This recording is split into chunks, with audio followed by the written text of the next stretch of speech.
we're here at the Halley, and I'm very, very, very happy to be joined by Harry Shotter, Fantasy, and Shabba. Hello, lads. What's going on? Hello. Going? Good, thank you. Good. Good. Okay, so as I said before, really good to have you guys here. In my eyes, you are the creme de la creme of drum and bass MC culture. So yeah, it's just brilliant to have you here at the Halley. We're going to go in with a bit of a serious one to start off. Looking back at the history of drum and bass MCs, how did they, yourselves included, help to shape the D&B scene into what it is today? Well, Shabba's been there, man, from long time, running that with Convention and other things alongside Skibba, pioneering that. So I'd be a great guy to answer that question, man. I just feel like when I first got into the scene, I come from the raving element with no MCs, obviously like host MCs, people like, even before my time, Chalky Whites, Hardcore General, MC, like they weren't really about the lyrics, it was just more about the voice. Starting on the radio, just answering the phone and going from that to what it is today has just been an amazing journey. I feel like, along the way there was times where the music goes left, right. It's not really more vocal tunes, cutting out the MC. So you got to know when to adapt and take the good with the bad as an MC. Talking as an MC, there's been times where it get pushed right to the back. Then all of a sudden, MC Convention days. Wow, the MC's right on the roads. Yeah. So you take the balance, I suppose, in the middle and looking at things now. It's just a proud moment. I feel like what we've done the whole way, not just me, there's loads of other MCs, Shotter, Skibba, R.I.P, Stormin, X-Man, Evil B, like everyone's put their something into this scene to shape it, so it's more of a concussion as well. Even further than that, you've got people like Dizzy Rascal and Tiny Temper and all of these people that were into like listening to Skibba, Shabba and all them guys back in the day that were trying to get into like the jungle thing, and for whatever reason maybe doors were closed or maybe it had to be in the boys club to kind of get there. I don't know what it was, because I don't deal with that side of things, but what it is them guys went on to do other things when you had Garage Breakout and you got the garage guys that are smashing it, DT and CKP and all those. Because CKP was an old jungle guy, wasn't he? Yeah, most guys that come from the jungle. That's what I'm saying. Yeah. And then even like the grime guys.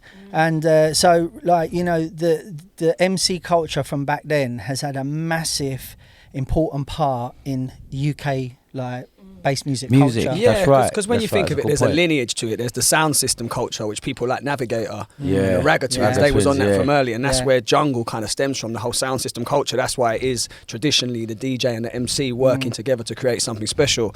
And then when you think how it went, then it was obviously jungle, then drum and bass, and you said like the garage, then grime, Pay As You Go, the Heartless, and that's led to, even now like the drill thing, and there'll be another wave. There'll always be another wave. Now it's back round after drill. Everyone's back on drum and bass. Well, this is the mad thing now. You've got grime MCs and rap MCs jumping on drum and bass beats now, making full vocal tracks. So it's like a full circle thing, man. It's mad. Yeah, it's the inspiration comes from both sides. I was talking to someone about this the other day. It's like they grew up listening to us, like the Stormzy's, the Wileys, the Kanos, but verse, I listen to them guys, and they inspire me. I might hear a little shout out in a tune or whatever. I know most of them guys personally anyway, so it's like they inspire me. And I was saying that it goes both ways. You know what I mean? And that's the great thing. And when it meets in the middle, it's like, oh yeah, you're doing great, but the drum and bass thing is a whole different scene. We've got a scene amongst scenes. I think you know what I mean? our scene, drum and bass, and even going back to jungle, I think is the envy of all the other scenes. I've always said this because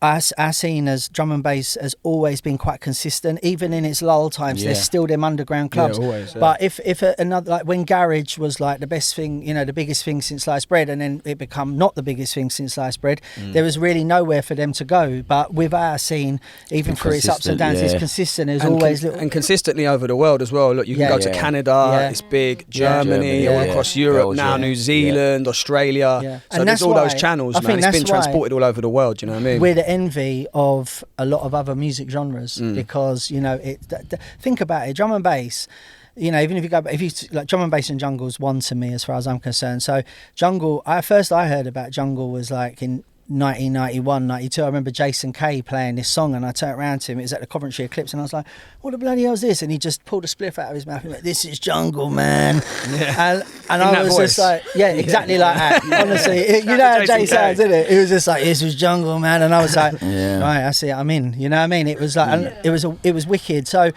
I mean, that's like, well, that's 30. Well, no, it's 31 years ago. In terms of that, a lot of these guys are coming back home, really. Yeah. Do you know what I mean? And we, you know, like from the scene, everyone's like, it's built up on many different things. But as an MC UK vocalist and someone that's been here for like 30 years plus, it's like, wow, looking at this whole thing, everyone's got to have some sort of love, whether it's through their brothers, their mothers, their aunts, their cousins, through this UK drum and bass jungle music, definitely stemming right from the hardcore days. So I look at it like that as a positive, you know. These guys come in, they've gone off in the world and done their things, and now they're doing remixes, or they're spitting on man's tunes, or they're finding love for that music. Maybe it's just a business thing, whatever, but they must have that love for it, you know, somewhere down the line. So it's a positive.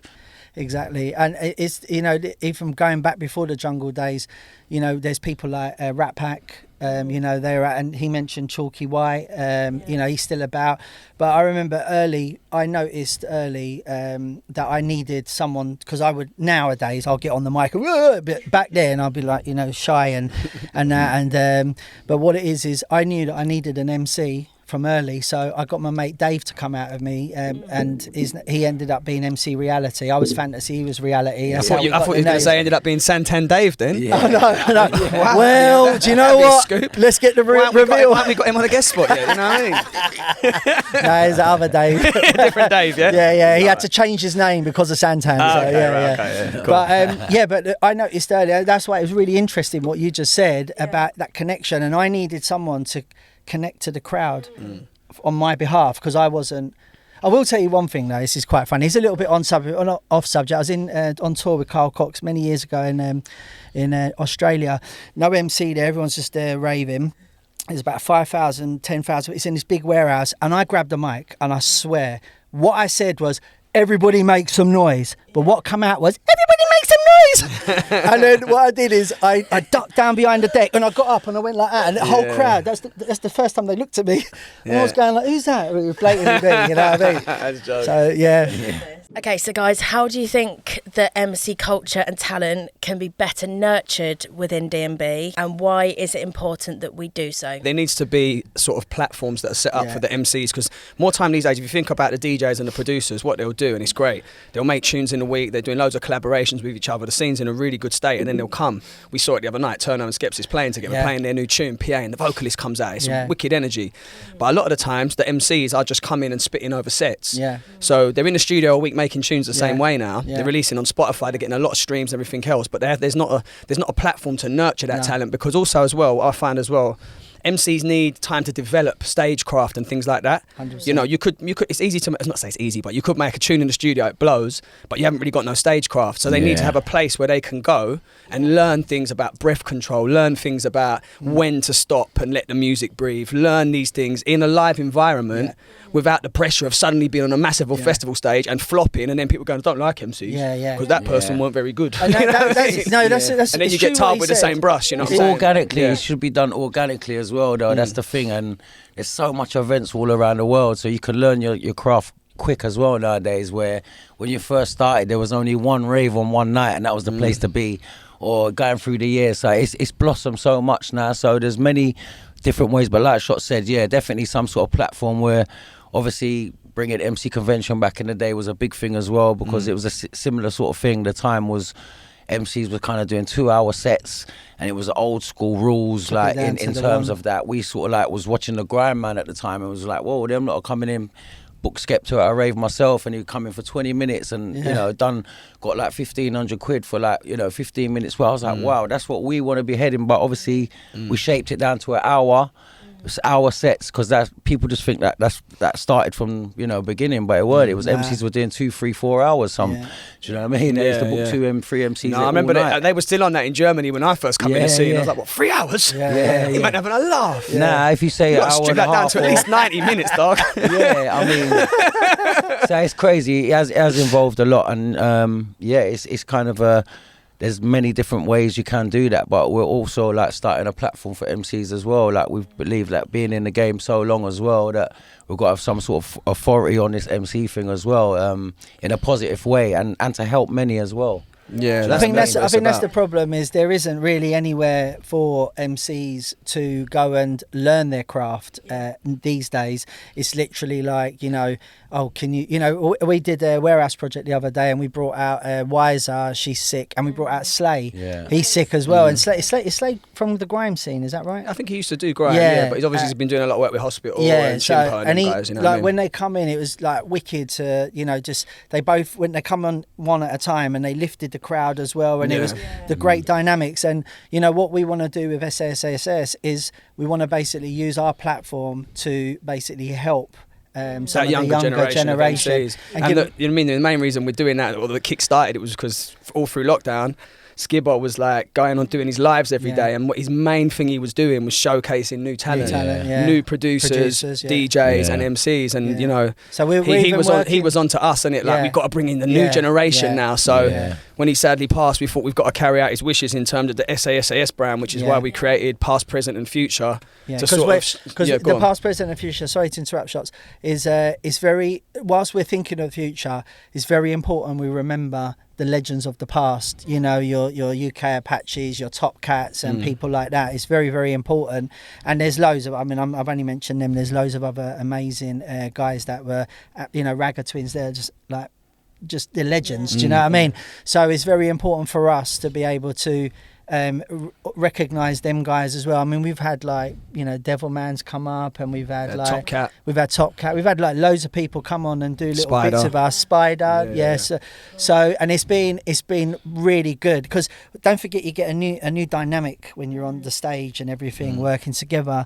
So I think that's important. Yeah, it's positive, man. It's like I said, most of my career I've always tried to help MCs out and do things, because like when man was coming through, there was none of that. You had to be at every rave. There was no internet. And that's one massive platform that everyone's got to their benefit if you use it in the right way, and you can get out there a lot quicker now and get recognised and hear a lot of talent via the net and things like that, where back in the day it weren't like that. It was word of mouth, and you know someone that knows someone, or and that that might have been what I was saying earlier, you know, like when them guys were coming through, like you know, Wiley and all these guys, they because there wasn't the internet where they could create that hype, do you know what I mean? Created on the radio. Of course they would be on rinse or call, do you know what I mean? So that's where the hype was back in the day. Even as a listener, you'd log on to call. So Super Sunday. That's a great point as well. Like not even ever to forget that, because pirate radio is one of the leading platforms to boost MCs as well. That's where you can go and craft your talent as well. That's true. Do you know what I mean? Do you think the pirate radio done better for MCs than DJs? Do you think it helped the MC culture rather than the DJs? It's just the music in general, but MCs was a big part of that, because you wouldn't have pirate radio with no MCs on there, because there was jingles, but like every pirate radio station, even the radio presenter will be talking on there. Do you know what I'm saying? So it'll be like, I think it was associated with MCs, and that's the place where you can go and practice, because where else you're going to practice? Either that, you come from the bedroom and go to the radio to get to the rave, to get to the festival. But it's like Shotta said earlier, is I think it's, you know, when you go from sort of your bedroom, have a big record or a big track, and you go out to the stage, if you don't have that experience, what happens is people might go, I'm not really into that. And the thing is I think MCs have had a really bad time of it through the whole time they've been about, is because of a couple of not so good ones. Everybody gets tarred with a brush. But then again, if you look at people like Skibs, Shabba, and you know all the others like Shotta, or you know X-Man, he's been around for years. I remember X-Man back in the 90s, do you know what I mean?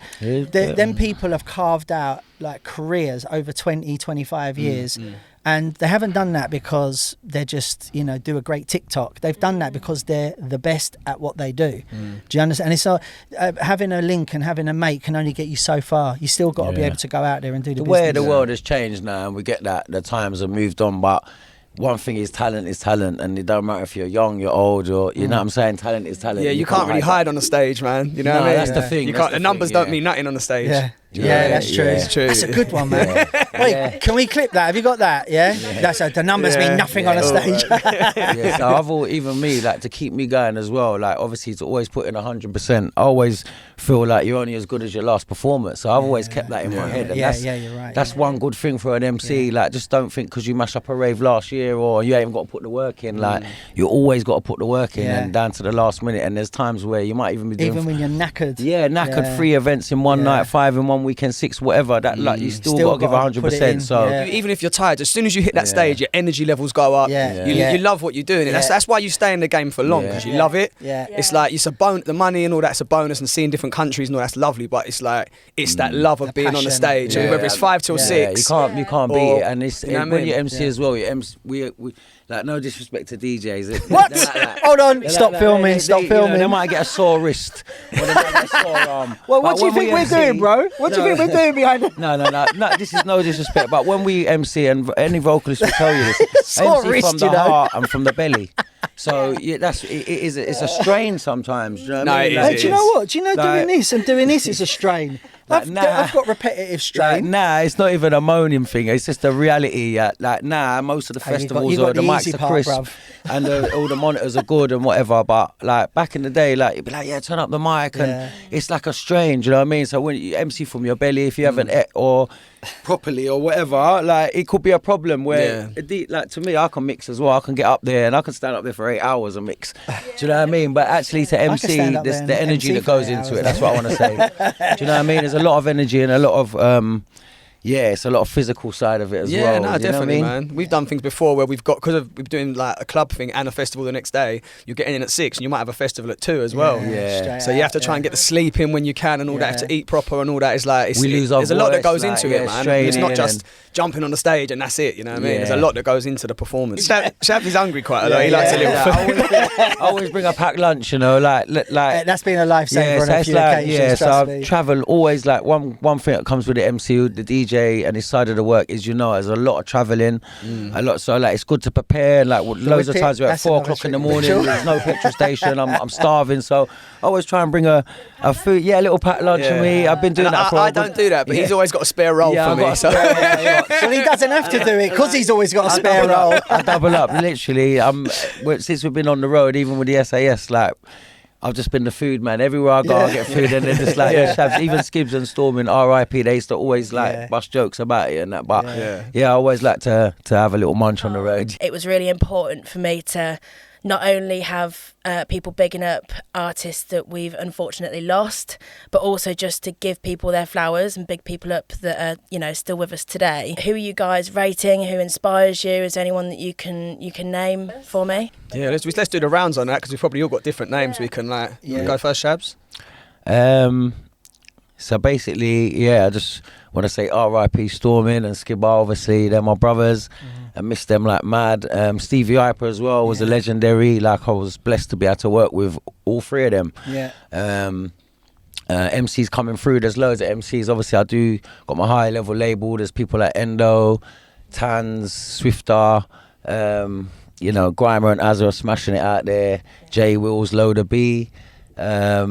These are just names on the top of my head. There's a lot, isn't it? That's the thing. There's a lot. They're a good few names where I just feel like, they've been pushing and they're actually all lyrically sick. So, I mean, some of the names I like as well, some of the youngers coming through, I really like Westman. I think he's a great lyricist. I think Wiser is just an incredible performer, lyricist, artist, just dash the female thing away. She's one of the best regardless of gender and all that to me. Wiser's amazing. And obviously people like X-Man, Evil B. I like people like DRS as well, and SP and people like that as well. There's so many different facets and different styles of drum and bass at MC, and I'm a big fan of it all, whether that's the ragga thing, whether that's the deeper stuff that DRS and people like that do, or whether it's like the sort of far thing which was pioneered by Skibs and Shabba and obviously X and Evil, and I love people like IC3 as well. There's so much personalities in drum and bass. IC3 is one of my favourite MCs because the personality. I love Roger, and he's Chelsea. He's Chelsea. That is the one bad thing. It's the one downfall. But come on, man. There's no downfalls of IC3, man. Come on. And obviously, you mentioned Azza and Grimer, but I'm so proud of them and Dreps as well. The way they've come through, man, over the last few years, absolutely killing it. Do you know what I mean? From my point of view, I mean, I think each MC brings, it'd be unfair to sort of like these guys have named. I'll just be repeating what they're saying, but I mirror what you say, Shabs, with you know, like Skibber and Stormin. It was like, I always remember you said on one of the pods, we were so lucky to be able to tour the world with them, and like, you know, sort of be around them, and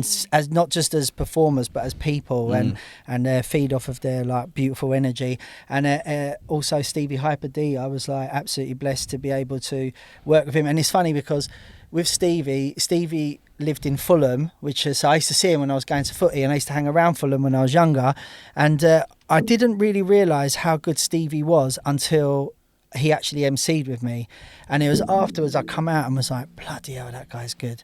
But it was only when, you know, I'd see him on stage and I'd see the place going nuts and that, but it was only when I worked with him that I went, oh my god, this guy I you know, looking back, and even at the time, like, he was way ahead of his time, like lyrically. Well, he like, was signed to like major and all that, just, so even from the early days, like he was choruses song, like we was just, you know, that's when the MC game first started. They weren't really, like I said, it weren't really about the lyrics, but what he did, and when he come in, he was so forward and ahead of the game.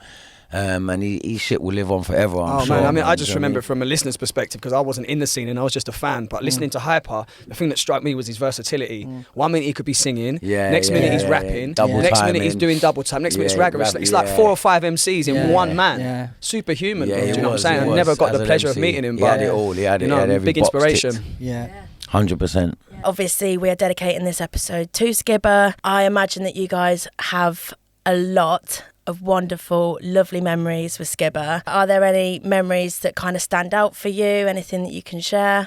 Me and Skibbs used to always be in competition to see who could get to passport control first. But you know what it is, I'd just be walking out to passport, next thing, just get in front of me and just start laughing. It's silly things like that, just little things that don't really probably matter to anyone, but they all made us laugh. And there's so many stories, man. We probably have to do just a straight up episode about that. We could sit here till next week, and I could tell you. But for me, it was when I took him fishing in Thailand. That was a moment that just stood out. You not seen the meme? It went viral. It went viral. The picture, and I basically caught an arapaima. And it was like 200-pound fish, and he was like, got him in the water, and we had some photos, and just to see his face and whatever when we went fishing, he was amazed by it. And like, pretty much I was the first time I went as well, so yeah, we just had such a laugh. I could tell you boys had such a good time on that holiday, man. I can see all the pictures. You took 1,000 pictures, boy. Skibber did love a picture though. But there's one thing, I just thought of one thing about Skibbs, and even after everything he had done, I always remember I called him and I was like, oh, Skibbs, man, we've got Tomorrowland, but we can't say nothing, we got to wait. And he was like, oh my God, listen, bro, that's bad. And I was like, yeah, we were all gassed. And then I called him like maybe a few days later, and I was like, oh, bruv, we're doing the DMB Awards. And he was like, oh my God, the DMB. I was like, bruv, you can't be as gassed about the DMB Awards as Tomorrowland. And it just made me realise that he was just so happy and gassed about everything. And being on the stage. He just loved being on the stage. Born entertainer, weren't he? You know, I just say, me personally with Skibber, like, obviously I met him sort of about around 2001, and I met him as a hip hop MC as opposed to being in the drum and bass scene. And I met him and literally went to the studio and we just vibed straight away. We made a tune on the day we met each other, and we literally never stopped from that day. That's what I said to Doug that time. We never stopped. Every week, there wasn't really a week I didn't speak to him since that time till he passed. You know what I'm saying? And he was such a generous person. I remember when he used to pick me up and take me to the studio. No, I still don't drive, but I never drive then, not now. But he'd pick me up and, like, you know what? Them times I didn't have much dough, and he knew that, and he'd buy pizzas for man, give man a few beers. He's just that's the sort of guy he was, man. He was just very giving, very generous. I always say about Skibbs, he always thought about everyone else, as opposed to himself a lot of the time. He'd always, if someone had a problem, he'd be on the phone like talking to you, like almost like a counsellor. Do you know what I'm saying? So very generous, and he was very positive as well. Super positive, man. Do you know what I mean? I remember I was annoyed about something, and I messaged. We've got our own group, and I messaged it, and I literally pressed send, and my phone rang. And he was like, get out of your mind. And I was just like, oh, no, but. And he went, no, he wouldn't even hear it. He just shut it down. And when I put the phone down, I was like, no, you know what, you're right. It's really was minor. Do you know what I mean? But and it takes a lot to get me annoyed, but this annoyed me. And then when I spoke to him later, I was like, nice one for that, brother. You know, you needed that. And he's like, no, just stop that. And he was on this bad energy, staying away from bad energy. And with Skibs, like what it is like if he felt like something was off, he wouldn't say nothing. He would just step away, and he didn't like the bad energy, and you know, so he was a unique person, man. He would never be replaced. No. Like It was irreplaceable energy, man. Yeah, like you can't replace that. As much as that, we would always carry his legacy. Us three, definitely. Anyway, definitely. like as much as the whole scene, but we'll never forget him. Especially me. Like I toured with him for like over 20 years, and you know, not loads of memories what I could cherish forever. Do you know what I mean? So yeah, he's a big hole to be filled, and we still haven't fully got over it. Do you know what I mean? You know what I'm saying? So it was. Just want to say big love to his family and close friends and whatever. Like we'll carry on. And all the fans, man. Like the thing with Skibadee is you see how much he touched people's lives. They might have not even ever met him, but they still feel the loss. That's how deep his connection and how you know what he brought to this world. Do you know what I'm saying? Do you remember that time when we did the Red Bull Culture Clash? Yeah. And Lethal Bizzle come in, and Lethal Bizzle come in and met Skibber and Shabba, and was like so gassed to meet. He was like, "Oh my God, Skibber, Shabba, you're my inspiration." And was like, and I'm like, Skibber's take photos. I'm taking photos, and afterwards, Skibber was like so buzzing to have met Lethal, and I was like, "Bruv, he was more buzzing to meet you." And he was like, "No, but it's Lethal, isn't it?" But he's like that. He's super humble. That's what I was saying. Yeah, and I still, he doesn't. Even though I told him loads of times, he never realised how big he was, and he never realised how many people's lives he touched. I don't think anyone did. No. And when he passed, and the amount of love that he got shown, and you know what I'm saying, like I said, he's a music UK pioneer icon, like to many, and he lived that image right until the day that he passed. You know what I mean? So. Yeah, it's just a sad, but like I said, we would never forget him, and his legacy will carry forever. We still play his music in our sets, like with his voice. So it's like with Stormin as well, you know, God rest his soul. Yeah, Stormin you know, as well. Stormin said to me, one of the last things he said to me was he didn't want anyone to forget him. Yeah. So that's why when you phoned me about and you wanted to dedicate Skibs, I said we have to talk about Stormin as well, because like, you know, I promised him I would never let anyone forget him. When we did a Kiss FM show just for Christmas, we did a show on Kiss, and I didn't even tell anyone. I just played one of these tunes that he'd done, and everyone was like, you know, let's get high, and everyone was like, going mad. And you know, that's my thing, that I promised him I would never let anyone forget him, and I will do everything I can to make sure no one does. You know what I mean? And same with the boys. Every time we're on stage, you always mention him. And, man, it's just like I said, it's just something automatic for us. Like, you know, the boy, we watched Stormin pass when Skibber was here, so. He did the same for Stormin, and that's what we do for our boys. You know what I mean? Won't forget them. So I've just got one final question for you. It's been an absolute pleasure. Do you have any advice for up and coming MCs, people that want to get into D&B? Is there anything you can share with them? Any nuggets of wisdom? Yeah, I'd say for me personally, we probably each got something we could say on this. I think, you know, it's important to have the right attitude. Like bars and lyrics and all that is one thing. Talent is really important, obviously, but also have the right attitude, know how to connect with people, build relationships with people, and also just go that extra mile, man. Work hard. That's what I did when I was given the opportunity to come in the scene. I just went super hard.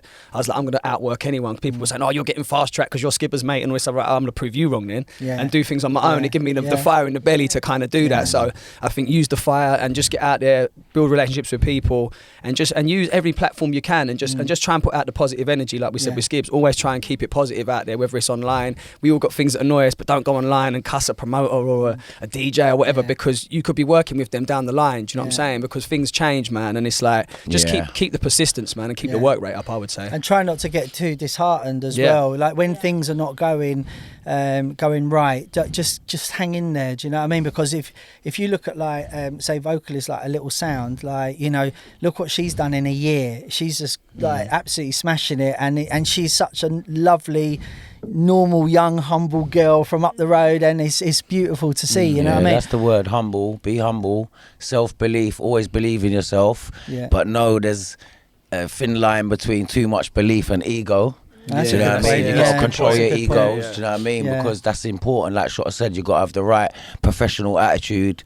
And just deal with love, man. Spread love. Do it because you love it, innit? Because that's what you should be doing. Also, it for. this is what we're trying to do. I don't know if you can see on Shota's top, he's got the mic master. So what Harry and Shabba are doing is like they're creating a new platform for like vocalists, like whether you're a singer, you know, a rapper or an MC or whatever. You know, they're basically looking to kind of try and give people a place to come and showcase their talent. Yeah. And you know, I mean, we've got a track we're working on at the moment. I think there's like 9. Is there 9 people on it? About 9 of the new MCs. Nine through, MCs on it. So it's like a D&B POW, isn't it? Yeah. Like what That's did. a good It's idea. like, Yeah. it's kind of that vibe. Yeah. So and that's just one. We've got another thing like coming where there's another load of people. So what we're doing is we're just trying to give people a platform to be able to showcase their talent. Because and like every single one I've spoken to, I've said to them this. Yeah. We can give you the platform.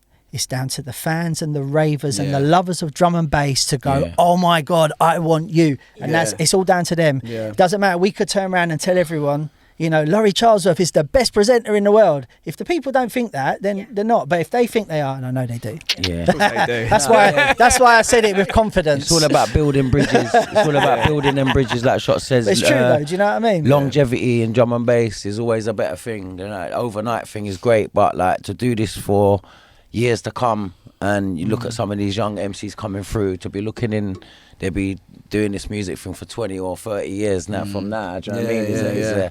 It's a good thought, and that's what you want to be in it for, the love, the longevity. Yeah. Do you know what I mean? It's a very passionate music, like people love it. It's ours, it's UK's. So cherish it, and do you know what I mean? Use them platforms, get yourself out there, network.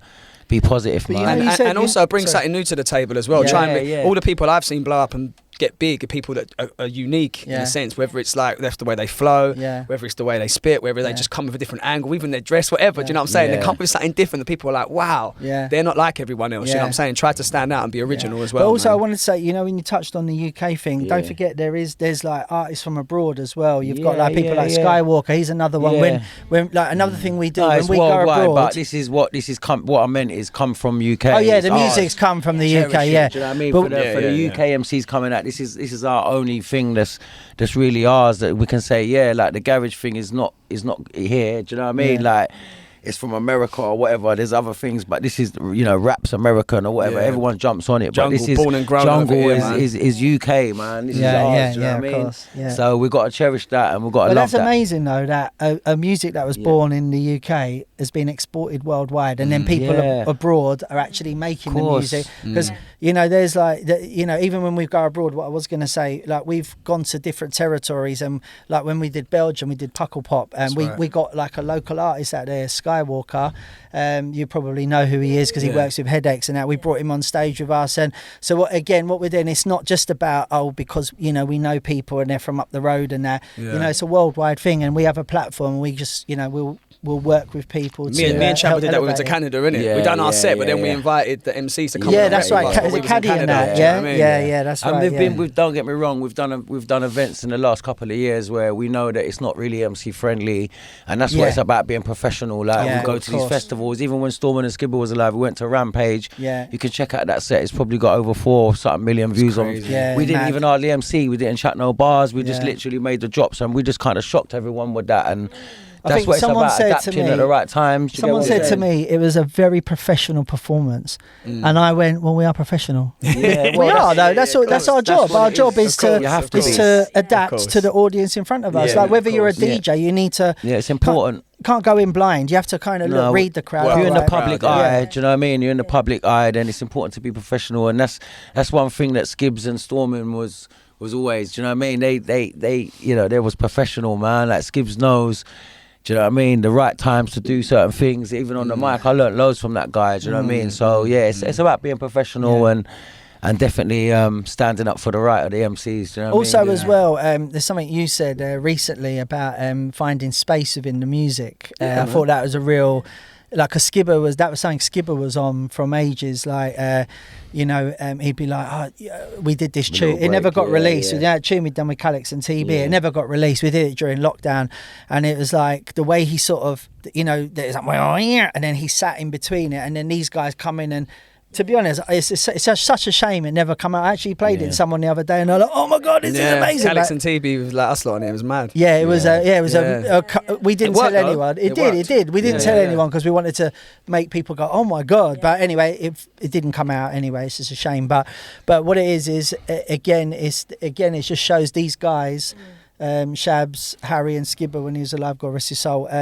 You know that. they're always forward thinking. Versatile, forward thinking, and it's not just about getting on the mic and shutting your eyes and going and not watch it. You have to watch the crowd, read the crowd, and this is what makes these guys the best. Yeah, the best of the best.